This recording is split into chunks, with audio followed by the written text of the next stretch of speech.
नमस्कार चौबेपुर, स्वागत है आपका पब्लिक खबर के अपने रेडियो चौबेपुर में।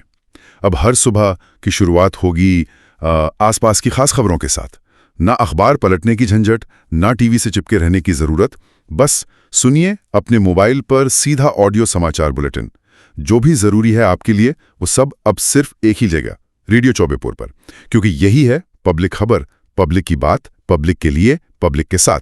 हाँ, और बुलेटिन के अंत तक जुड़े रहिएगा।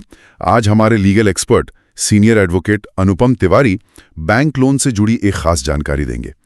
ये जानकारी लेकर आप बाद में होने वाली परेशानियों से बच सकते हैं। तो चलिए शुरू करते हैं आज की प्रमुख सुर्खियों के साथ।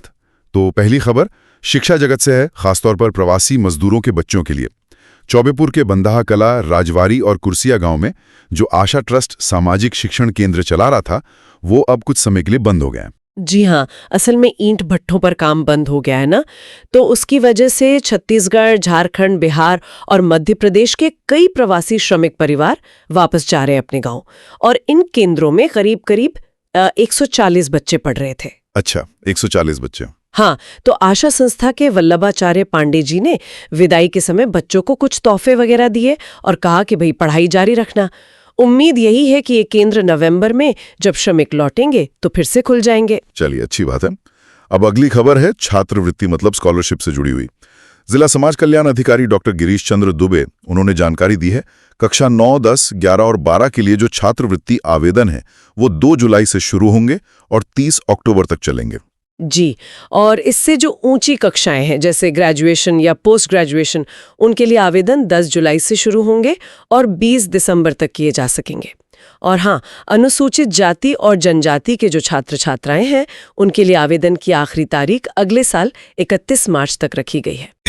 अगली खबर चौबेपुर के भगवानपुर गांव से है। वहां एक चोरी की घटना हुई है। अच्छा। रिलायंस फाउंडेशन की मदद से जो आंगनबाड़ी केंद्र बना था उसमें चोरी हो गई। अच्छा, आंगनबाड़ी केंद्र में।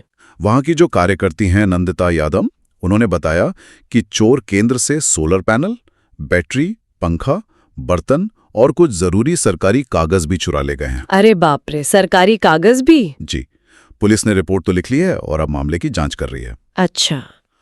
अब बिजली से जुड़ी समस्याओं के लिए एक जरूरी सूचना है सबके लिए। अगर बिजली कट जाती है या कोई फॉल्ट वगैरह होता है तो शिकायत के लिए आप 1912 नंबर पर फोन कर सकते हैं। बिल्कुल। और अगर ट्रांसफार्मर में कोई दिक्कत है या मान लीजिए बिजली के तार टूट गए हैं तो भी इसी नंबर पे बता सकते हैं। या फिर एक व्हाट्सएप नंबर भी है 8010968292, इस पर भी जानकारी दे सकते हैं। ठीक है, बरसात का मौसम शुरू हो रहा है तो ऐसे में सांप निकलने की घटनाएं थोड़ी बढ़ जाती हैं। अगर खुदा ना खास्ता किसी को सांप काट ले तो घबराना नहीं है। फौरन नजदीकी सरकारी अस्पताल या स्वास्थ्य केंद्र जाएं या फिर 108 नंबर जो एम्बुलेंस का है उस पर फोन करके मदद मांगे। हाँ, और ये याद रखना जरूरी है कि सभी सरकारी स्वास्थ्य केंद्रों पर सांप काटने पर लगने वाला इंजेक्शन, वो जो एंटी स्नेक वेनम होता है ना, वो बिल्कुल मुफ्त मिलता है। ये बहुत जरूरी जानकारी है, बिल्कुल मुफ्त मिलता है। अच्छा, राज्य हिंदी संस्थान की तरफ से भी एक अच्छी पहल हो रही है। संस्थान की निदेशक हैं डॉक्टर चंदना रामपाल यादव। उन्होंने बताया है कि हिंदी और संस्कृत विषयों पर कुछ एजुकेशनल वीडियो बनाए जाएंगे। जी, और ये वीडियो पीएम ई विद्या कार्यक्रम के तहत दिखाए जाएंगे जो DTH है, मतलब डायरेक्ट टू होम, उसके चैनल नंबर 173 से 177 पर। इसमें कबीर के दोहे, तुलसीदास की विनय पत्रिका और दूसरी अच्छी ज्ञान बढ़ाने वाली कहानियां दिखाई जाएंगी। बुढ़े नौजवानों के लिए अब एक रोजगार का मौका है। वाराणसी के करौंदी में जो राजकीय औद्योगिक प्रशिक्षण संस्थान है यानी ITI, वहां कल 21 जून को सुबह 9:30 बजे कैंपस प्लेसमेंट है। हाँ, महाराष्ट्र की कंपनी आ रही है। वो इलेक्ट्रिशियन, फिटर जैसे ट्रेड के करीब 150 पुरुष उम्मीदवारों का चयन करेगी। उम्र जो है वो 18 से 35 साल के बीच होनी चाहिए।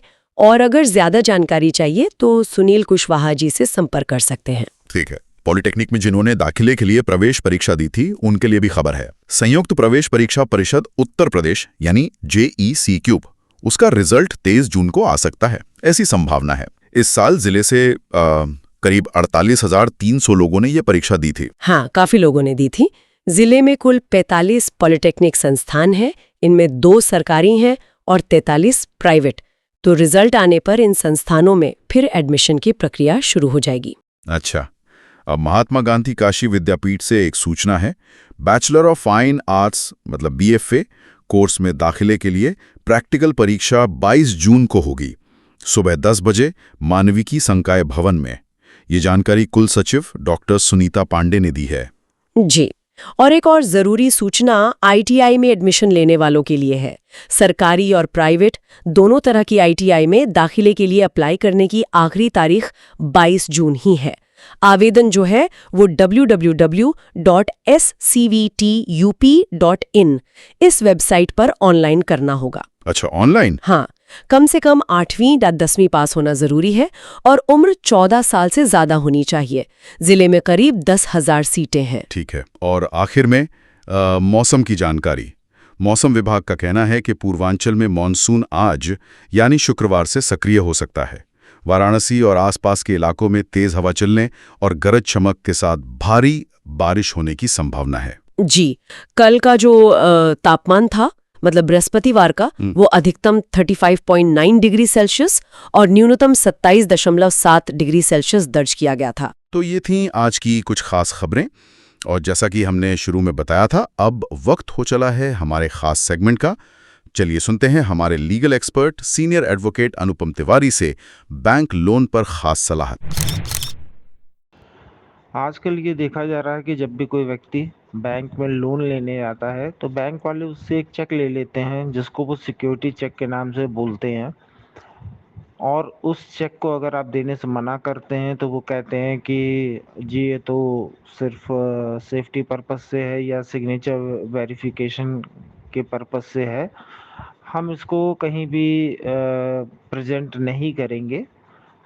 लेकिन यदि वो व्यक्ति जो लोन ले रहा है अगर उसकी किस्तें नहीं जा पाती हैं या किसी भी कारण से अगर वो किस्त नहीं चुका पा रहा है तो फिर वही चेक वो बैंक में लगा देते हैं, और जब चेक डिसऑनर हो जाता है तो उस व्यक्ति के विरुद्ध वो न्यायालय में जाके 138 निगोशिएबल एक्ट के तहत कार्रवाई कर देते हैं, जो कि मजिस्ट्रेट के सामने होती है। और मजिस्ट्रेट से अगर सम्मन आ गया तो आपको उस कोर्ट में जाके पर्सनल अपीयर होना पड़ेगा। तो यहाँ पे आप यदि चेक देते हैं तो उसके पीछे ये लिख दें कि ये सिर्फ सिग्नेचर वेरिफिकेशन पर्पस से है, लोन अमाउंट करने लोन का पूरा अमाउंट पे करने के पर्पस से नहीं है। ये इस तरीके की चीज़ें उसमें कुछ लिख के आप अपना उस पर सिग्नेचर कर दें चेक के बैक साइड में, जिससे कि बैंक आपको अनावश्यक परेशान न कर सके। तो आप सुन रहे थे रेडियो चौबेपुर पब्लिक खबर की एक खास पेशकश। आज का ये बुलेटिन यहीं समाप्त होता है। हमें उम्मीद है कि आज की खबरें आपके लिए उपयोगी और जानकारीपूर्ण रही होंगी। फिर मिलेंगे कल सुबह इसी समय इसी मंच पर, लेकर आपके गांव और आसपास की ताज़ा और भरोसेमंद बातें। तब तक के लिए दीजिए इजाजत। नमस्कार, जय हिंद।